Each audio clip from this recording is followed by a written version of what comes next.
Hey yo, it's Gluke, and today I'm going to be showing you how I do my drums. To start off with, depending on what genre you want to write, you will most likely already have an understanding of the layout of the drums that you're trying to go for. So, you know, if it's house, you'll get the, and if you're making halftime, you'll have the. Let's go ahead and chef up a house beat real quick. I do all of my drums in MIDI, and that is because if I'm making something and I don't like the sound of a particular sample, I don't have to swap out every single sample. When you're picking your drums, the main thing is going to be sample selection. So, as you can see here, there's a really big attack, and when I play this, it's going to be off from the metronome. That's not what we're looking for. What we want it to be is right on the metronome, because the kick is going to be the backbone of the groove. Sort of look for where the bulk of it starts, you know. I mean, this part right here isn't really that important. Yep, that is how I do mine. Another thing that I do that's unique is that I use a lot of hotkeys. In this tutorial, the main hotkeys you are going to be using is Command-Shift-T for new MIDI track and Command-Shift-M for a new MIDI clip. So, we're going to go ahead and lay out the hats in the way that we want them to be. This is another reason I use MIDI, is because we've already got the arrangement ready to go. When I go into the sampler here, you'll see that it's on classic. I like to set it to one shot for drums and then turn off snap, so that way I have total control. And you can see that there's a bit of audio that is just not that important to us, so we'll just go ahead and trim that back a little bit. So we've got the kick, we've got the hat. All we're missing now is the clap.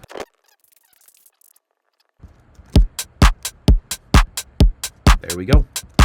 Now you're probably thinking, well, I don't want my drums to be this boring, and I would probably agree with you.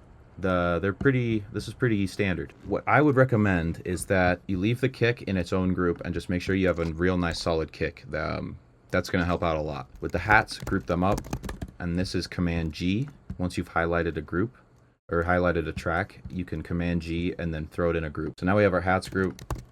Now we have our clap group. Now we've got another MIDI track, and so let's look for another hat that will sound nice with it. We'll try to find a hat that sort of complements the sound of this one. Like this one's nice. Now that we've got our second MIDI track in the hats group, we'll put it in a spot where we don't have anything yet. Do it again. Okay, so this one's pretty good. It's short as well, like the other one we just added, but this one sounds a bit more digital. And we'll go ahead and add them to the rest of the spots where there's no more hats. It's starting to sound a little busy. This is where the volume levels of the hats is going to come in. We'll just push these down a little bit, let's say -10. This one is still the main hat. And these two are now supplementing that rhythm. Now, let's say, oh, I want to make tech house, I want to make swung music. The easiest way to do that would be to go into these MIDI groups. What swing is it's a ratio of beats. Swing just means that the first beat is going to be a ratio larger than the second beat. Click on the groove pool. This is where all of our additional rhythms are going to be controlled. We'll write all of the MIDIs on the grid, then we'll apply the groove to it, and we don't have to move these MIDIs. Ableton will do that for us. If you look here, it says swing 16th notes. That means that in the 16th notes, the first note is going to be slightly longer than the second note.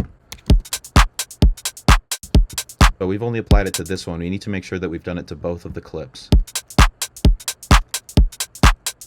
And the reason we don't have to do it to this hat or the kick or the clap is because all of these instruments play on beats that wouldn't be affected by the swing anyways. On the downbeat, this isn't going to change if we add swing 16ths, because there's nothing in the second or fourth 16th note, because these are the two that are going to be affected. When in doubt, just turn on the swing, but you'll really just need to use your ears and figure out if everything is cohesive or not. Another neat trick about Ableton is that once we've applied the swing, we can adjust the timing of it. So this is 100% swing.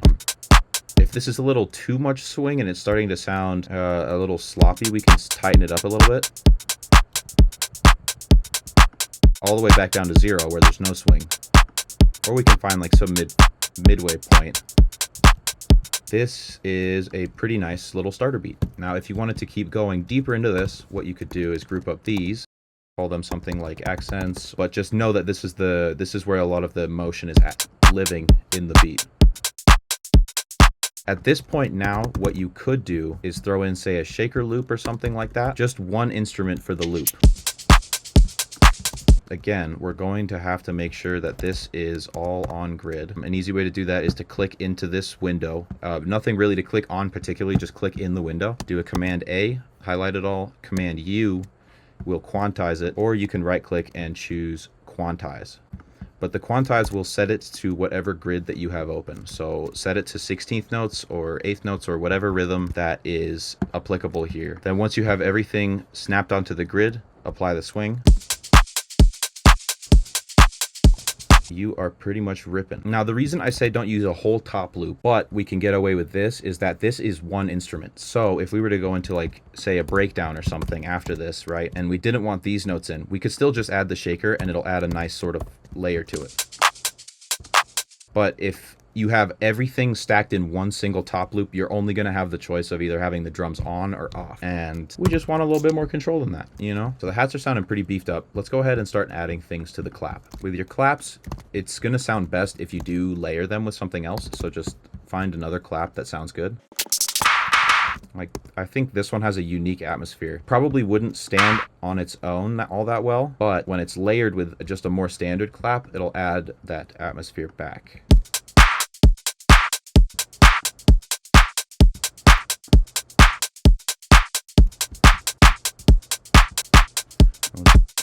Now I can immediately feel another rhythm. What we're going to do is take this, duplicate it, and push it onto this 16th note. You want to make sure that you've turned groove on. And you've probably heard this rhythm before. Now, if this is the exact sound you're going for, fantastic, you're done. I don't really like how the volume jumps between this hit and the main clap. What I'm going to do is just get rid of these and leave this as the main clap now. Yeah, that one will do. Oh, and make sure we got our groove on. This is another little sneaky trick I like to do. In the sampler, if you go from sample over to controls, this is a filter that you can put on it and just take out the low end here. The controls are right here. I'll be completely honest, I don't really know what any of this stuff means, but you know, you get the cool stuff by experimenting. So if you make it sound sick, nice job. So that's sounding pretty good for a start. Now you can keep adding more and more stuff in here, but we'll go ahead and add like one more percussion maybe. That actually would be something interesting.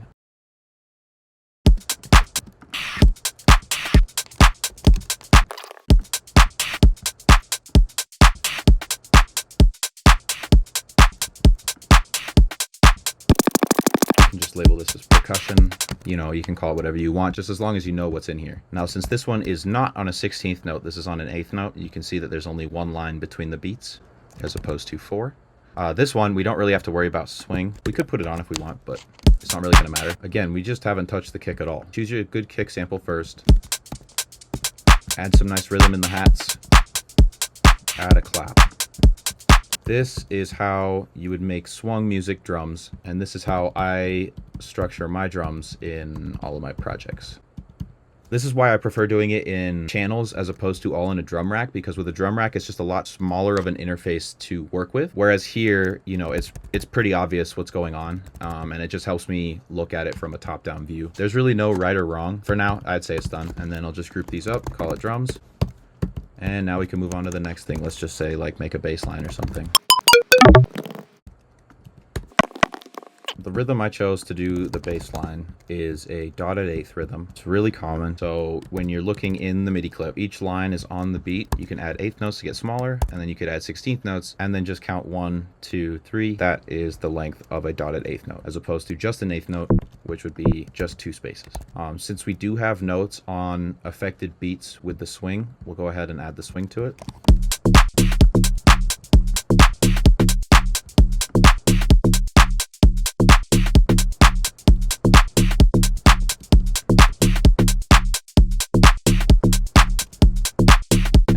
congratulations, we now have a minimal tech record. That is a really simple and quick explanation as to how I arrange my drums. I hope this helps you with whatever you would like to do with it. Make sure to like and subscribe, bro. Smack the bell, and we'll see you in the next tutorial.